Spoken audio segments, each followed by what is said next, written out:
Mais um dia na nossa jornada, vamos aqui começar com Lucas 9. Reunindo os 12, Jesus deu-lhes poder e autoridade para expulsar todos os demônios e curar doenças.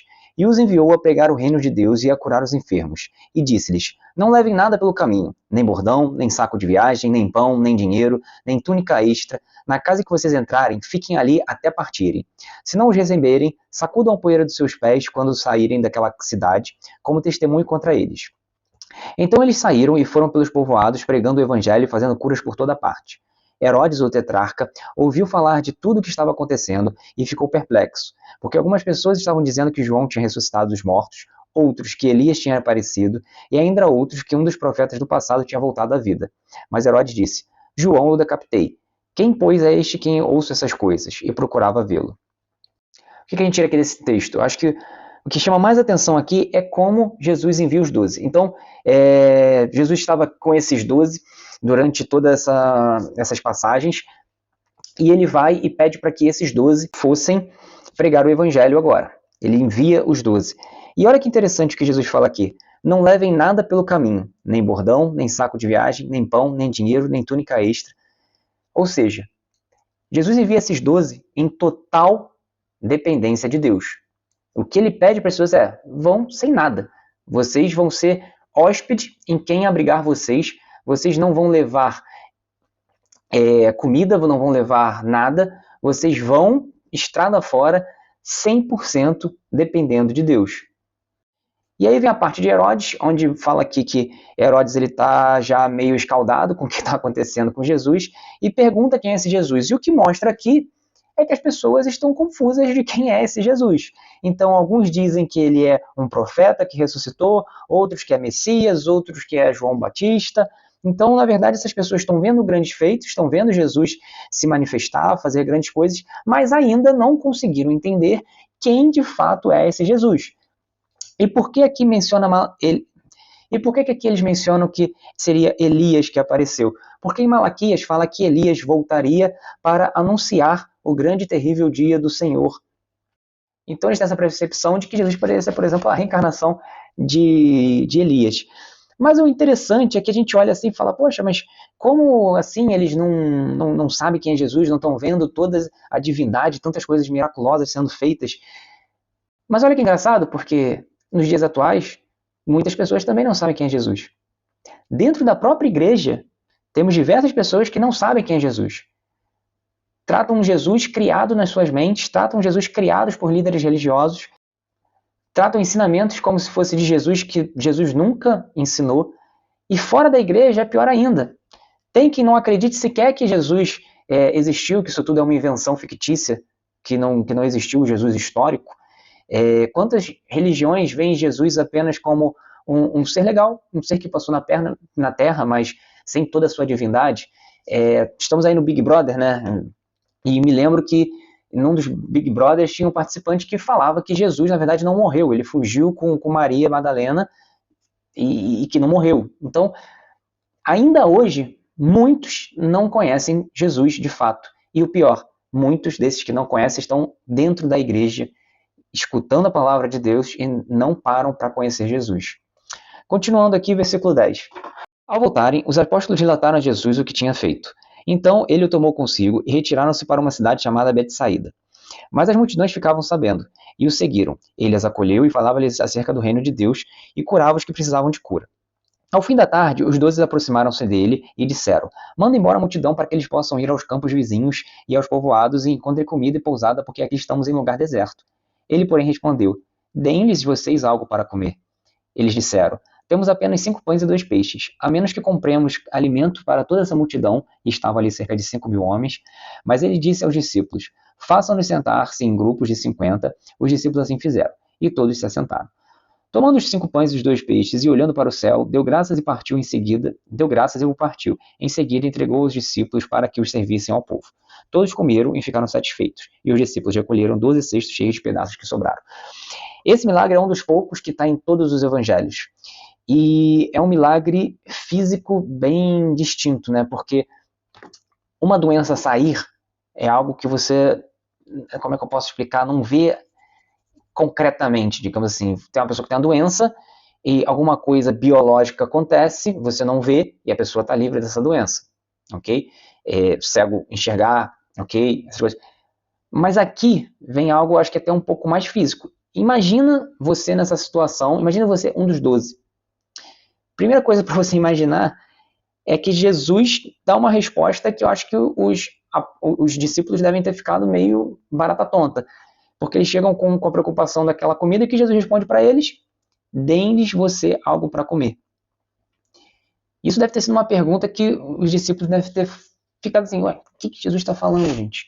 Como assim a gente não tem nada, como é que eu vou alimentar 5.000 pessoas? E o segundo ponto para você colocar no lugar é ver o milagre ali, porque a gente está falando de algo concreto. Você vai ver o pão sendo dividido, sendo dividido, sendo dividido, sendo dividido, e isso não acaba, o pão não acaba. Que fantástico deve ter sido ver isso acontecer. E quando Jesus dá essa resposta para os discípulos, ele está fazendo de novo, como eu falo que a palavra é linkada, ele está fazendo menção que ele fala antes, que não adianta apenas escutar sobre a palavra de Deus e não fazer. Os discípulos tinham acabado de passar por cidades fazendo milagres, expulsando demônios, curando, e aqui eles não colocaram em prática tudo o que eles tinham escutado. Eles poderiam ter sugerido isso a Jesus. Jesus, o Senhor vai fazer um milagre para alimentar essa multidão? Mas não, eles estavam procurando soluções terrenas para isso.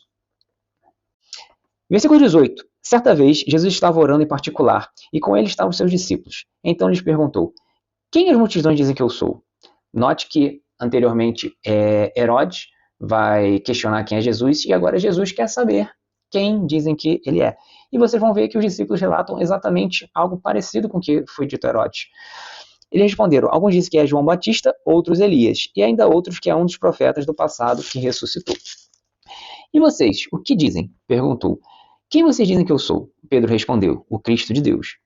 Jesus os advertiu severamente que não contasse isso a ninguém, e disse: é necessário que o Filho do Homem sofra muitas coisas, e seja rejeitado pelos líderes religiosos, pelos chefes dos sacerdotes e pelos mestres da lei, seja morto e ressuscite no terceiro dia. Jesus dizia a todos: se alguém quiser acompanhar-me, negue-se a si mesmo, tome diariamente a sua cruz e siga-me. Pois quem quiser salvar a sua vida, a perderá. Mas quem perder a sua vida por minha causa, este a salvará. Pois que adianta o homem ganhar o mundo inteiro e perder-se ou destruir a si mesmo? Se alguém se envergonhar de mim e das minhas palavras, o Filho do Homem se envergonhará dele. Quando vier em sua glória e na glória do Pai e dos santos anjos, garanto-lhes que alguns que aqui se acham, de modo nenhum experimentarão a morte antes de verem o reino de Deus. Aqui, Pedro revela, faz a declaração de que Jesus é o Cristo, o Messias. E logo em seguida, Pedro e os demais escutam algo que talvez não era o que eles esperavam, porque a imagem que eles tinham do Messias era que o Messias viria para salvar Israel e tirar Israel do poderio dos romanos, enquanto Jesus vem quase como um balde de água fria, porque ele relata não só que ele iria morrer, que ele iria sofrer, que ele seria entregue às mãos desses romanos, como que todos os que estiverem dispostos a seguir Jesus passariam por sofrimentos. Antes da gente entrar mais a fundo aqui, a minha pergunta para você: é esse o tipo de evangelho que você tem escutado na sua igreja? Não sei até onde esse vídeo pode ir. Porque se não for esse o evangelho, preste bastante atenção no que está sendo pregado na sua igreja. E outra pergunta: você está disposto a carregar a sua cruz, a se negar, a ser envergonhado por causa da palavra de Jesus? Será que no lugar desses discípulos, ao esperar uma resposta de que, exato, eu sou o Cristo e nós vamos vencer o Império Romano e vamos viver em abundância e vamos ser ricos e pegar todas as riquezas dos romanos, vocês escutam que vocês vão morrer por causa do Evangelho? Será que você levantaria e iria embora ou você continuaria como discípulo? Uma pergunta de reflexão. Mas aqui, fazendo paralelo com o que foi dito anteriormente, até no outro vídeo, por que vocês me chamam Senhor, Senhor e não praticam as minhas palavras? Aqui, Jesus está dizendo que não basta apenas reconhecer que ele é o Cristo, que ele é o Messias. Somente isso não é o suficiente. É suficiente que isso venha acompanhado de ação. E aqui ele vai falar todas essas ações.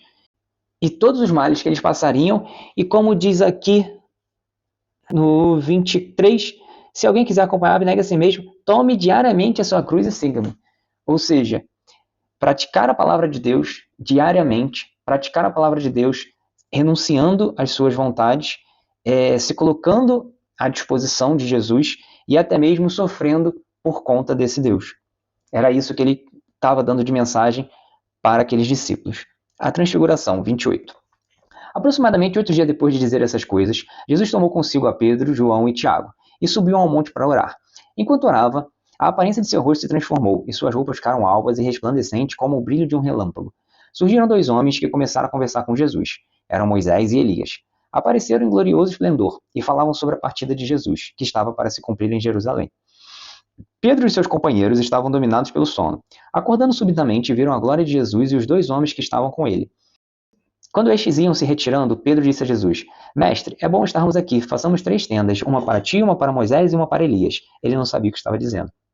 Enquanto ele estava falando, uma nuvem apareceu e os envolveu, e eles ficaram com medo ao entrarem na nuvem. Dela saiu uma voz que dizia: Este é meu filho, o escolhido. Ouçam-no. Tendo-se ouvido a voz, Jesus ficou só. Os discípulos guardaram isso somente para si. Naqueles dias não contaram a ninguém o que tinham visto. Aqui, assim como no monte com Moisés, aparece uma nuvem com a presença de Deus e declara audivelmente que Jesus era o escolhido. Então, era uma notificação para aqueles que estavam ali sobre isso. Porém, a gente tem aqui uma cena curiosa da transfiguração de Jesus com Elias e Moisés. O que representa Elias e Moisés? Moisés representa a lei, foi ele que recebeu a lei de Deus, e Elias representam os profetas. Isso significa que Jesus estava ali seguindo a lei e os profetas. Então a gente teria ali a lei, os profetas e Jesus, o Messias. E existe uma coincidência muito grande entre Moisés e Jesus. Moisés, ele foi levantado para o êxodo. Ele foi levantado para fazer o êxodo e Jesus estaria fazendo esse novo êxodo. Moisés tirando o povo da escravidão dos egípcios e Jesus tirando o povo da escravidão do pecado. Ambos em direção à terra prometida. Versículo 37. Fiz uma pregação recente sobre isso também, vou colocar o link aqui embaixo. No dia seguinte, quando desceram do monte, uma grande multidão veio ao encontro dele. O homem da multidão bradou: Mestre, rogo-te que dês atenção ao meu filho, pois é o único que tenho. Um espírito domina, de repente ele grita, lança-o em convulsões e o faz espumar. Quase nunca o abandona e o está destruindo. Roguei aos teus discípulos que o expulsassem, mas eles não conseguiram. Respondeu Jesus: Ó geração incrédula e perversa, até quando estarei com vocês e terei que suportá-los? Traga-me aqui o seu filho. Quando o menino vinha vindo, o demônio lançou por terra em convulsão, mas Jesus repreendeu o espírito imundo, curou o menino e o entregou de volta a seu pai. E todos ficaram atônitos ante a grandeza de Deus. Estando todos maravilhados com tudo que Jesus fazia, ele disse aos seus discípulos: Ouçam atentamente o que vou lhe dizer. O filho do homem será traído e entregue nas mãos dos homens. Mas eles não entendiam o que isso significava, era-lhes encoberto, para que não entendessem e tinham receio de perguntar-lhes a respeito dessas palavras. Aqui nessa passagem a gente tem os discípulos que não tinham subido com Jesus tentando expulsar esse demônio, mas não estavam com êxito. E Jesus repreende eles, repreende a sua falta de fé. E em Marcos ele fala que há tipo de demônio que só sai com jejum e oração. Por quê? Porque jejum e oração é uma forma de nos conectarmos mais com Deus. Versículo 46. Começou uma discussão entre os discípulos acerca de qual deles seria o maior. Jesus, conhecendo seus pensamentos, tomou uma criança e a colocou em pé ao seu lado. Então lhe disse: Quem recebe essa criança em meu nome está me recebendo, e quem me recebe está recebendo aquele que me enviou. Pois aquele que entre vocês for o menor, este será o maior. Disse João: Mestre, vimos um homem expulsando demônios em teu nome e procuramos impedi-lo porque não era um dos nossos. Não o impeçam, disse Jesus, pois quem não é contra vocês é a favor de vocês. Essa pergunta de quem é o maior, quem não é repetida algumas vezes entre os discípulos. E eu acho que é uma questão deles mesmo, de quem é mais próximo, quem não é. E Jesus considera isso como nada, né? Fala que parece que vocês ainda não entenderam que eu estou pregando justamente o oposto do que se espera. Eu não estou aqui para exaltar os fortes, eu estou aqui para exaltar os fracos. Eu não estou aqui para exaltar os ricos, mas os pobres. Então, gente, eu não estou aqui para exaltar o maior de vocês, mas sim o menor. O reino de Jesus que ele faz aqui na Terra é como se fosse um reino invertido, né? O menor será o maior, o último serão os primeiros. Mas o interessante aqui é que eles falam que existiam pessoas expulsando demônios em nome de Jesus e que eles vão lá e recriminam porque não era daquele grupo. E Jesus fala algo muito interessante. Não impeçam, diz Jesus, pois quem não é contra vocês é a favor de vocês. E isso deveria ser ecoado hoje, porque em era de internet, a gente vê tanta picuinha entre as pessoas, tanta intriga, tanta vontade de tentar menosprezar o ministério da pessoa e fica um bate-rebate. Enquanto que, na verdade, tirando, obviamente, isso aqui acho que não precisava nem falar, tirando os que fazem falsos ensinos, que pregam uma palavra que não é a Bíblia, todos que estão trabalhando para a obra de Deus deveriam ser nossos aliados. Mas parece que a gente trata as pessoas como inimigos. Ah, essa pessoa não faz do jeito que eu acho que é o certo, então esse aqui não presta. Enquanto, na verdade, somos aliados. Até mesmo essa rixa que tem entre católico e protestante, que vem o padre fala isso para cutucar, aí chega o pastor do outro lado, vem cutuca do outro lado, sabe? Algo que, quem ganha com isso? Eu acho que só quem quer ver a queda dos dois lados. Mas aqui ele fala isso, quem não é contra vocês é a favor de vocês. Às vezes tem ministérios que você não concorda 100% e faz parte sim. E se você pegar as cartas depois dos evangelhos, todas as cartas para igrejas, as cartas pastorais, Timóteo, você vai ver que grande parte das cartas, se preocupa em acusar as pessoas que estão fazendo os ensinos errados e ensinar o certo, recriminando e pontuando os ensinos que estão sendo feitos errados. Então você falar das heresias que são pregadas por aí, isso é até requerido de você. Mas ainda assim, em certos lugares que você vai falar que, nossa, o ensino ali é totalmente distorcido, existem pessoas se achegando a Jesus, sendo libertas de vícios, sendo libertas do mal, que estão encontrando Jesus através daquelas portas. E isso é muito importante, e querendo você ou não, isso é a obra de Deus sendo feita. Versículo 51. Aproximando-se o tempo em que seria levado aos céus, Jesus partiu resolutamente em direção a Jerusalém e enviou mensageiros à sua frente. Indo estes, entraram num povoado samaritano para lhes fazer os preparativos. Mas o povo dali não o recebeu, porque se notava que ele dirigia para Jerusalém.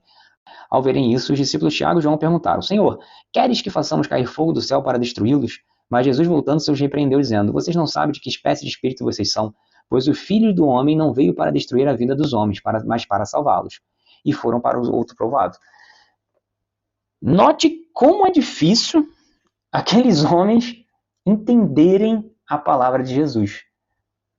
Note que eles veem as coisas, Jesus fala, Jesus prega, e eles têm a dificuldade gigante de assimilar as coisas, né? O que acontece aqui? Jesus está indo em direção a Jerusalém, e os judeus faziam essa peregrinação anualmente, era uma caminhada de 3 dias, e passava pela região de Samaria. Existia uma rixa entre os samaritanos e judeus, historicamente pelas questões das tribos, quando dividiu a tribo de Judá, a tribo do sul, mas principalmente porque os samaritanos entendiam que o local de adoração não deveria ser em Jerusalém, mas sim no Monte Gerizim. Então, quando os judeus iam para Jerusalém e passavam por lá, os samaritanos se negavam a hospedar eles, a dar qualquer tipo de ajuda. E quando Tiago e João, que tinham o apelido de filhos do trovão, para você ver como Jesus escolheu pessoas que não eram pessoas perfeitinhas, bonitinhas, mas pessoas como nós, pessoas difíceis que precisam ser trabalhadas diariamente, eles talvez impactados pela visão que tiveram de Elias, eles perguntam se, assim como Elias, não quer que faça cair fogo do céu e destruísse todos ali. Para quem teve falta de atitude na hora da multiplicação dos pães, agora eles estavam bastante proativos, né? E Jesus repreende eles, falando: cara, vocês não estão entendendo, eu estou aqui justamente pregando o amor ao próximo, e vocês vêm e deixam a carne de vocês exalar nessa rixa de vamos lá e vamos tacar fogo em tudo e queimar todo mundo. Não é assim que o reino de Deus funciona. Por mais que a gente, às vezes, pense, por exemplo, você vê pessoas ridicularizando, fazendo chacotas até pesadas de Jesus, em especial de Natal, por exemplo, e no seu interior você fala: nossa, tinha que vir um fogo do céu, tchau! Mas não é assim que o reino de Deus funciona. 57. Quando andavam pelo caminho, um homem lhes disse: Eu te seguirei por onde quer que fores. Jesus respondeu: As raposas têm suas tocas e as aves do céu têm os seus ninhos, mas o filho do homem não tem onde repousar a cabeça. A outro disse: Siga-me. Mas o homem respondeu: Senhor, deixa-me ir primeiro sepultar meu pai. Jesus lhe disse: Deixe que os mortos sepultem seus próprios mortos. Você, porém, vá e proclame o reino de Deus. Ainda outro disse: Vou seguir-te, Senhor, mas deixa-me primeiro voltar e despedir-me da minha família. Jesus respondeu: ninguém que põe a mão no arado e olha para trás é apto para o reino de Deus. Note que Jesus aqui está falando da dificuldade de seguir a Jesus. Por quê? Fazendo um paralelo às sementes, aquela semente que cai na pedra e que cai no espinho, essas pessoas são esses dois tipos de semente.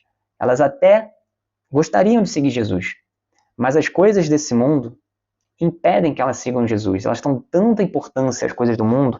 Aqui a questão de sepultar o pai, esse era um dos principais deveres de um filho quando o pai morria, era fazer o sepultamento do pai. E aqui ele pede para sepultar primeiro o pai. Não está aqui falando de algo bobo, está falando algo importante culturalmente para eles, mas Jesus fala que não, venha e me siga. Deixe as coisas do mundo para trás. Quando ele fala que ninguém que põe a mão no arado e olha para trás é apto para o reino de Deus, quando você ia arar a terra, você ia seguindo em linha reta. Se você olhar para trás, você vai se desviar. É só você tenta seguir uma linha reta no chão e olha para trás. Vai dar 2 minutos, não, vai dar 2 segundos que você vai estar andando em outra direção. E era o que Jesus falava aqui, que eles não deixassem que os espinhos sufocassem aquela semente de crescer, que eles abrissem mão das coisas terrenas para seguir Jesus nessa jornada para Jerusalém. É isso, terminamos aqui o capítulo 9. Amanhã vamos para o capítulo 10.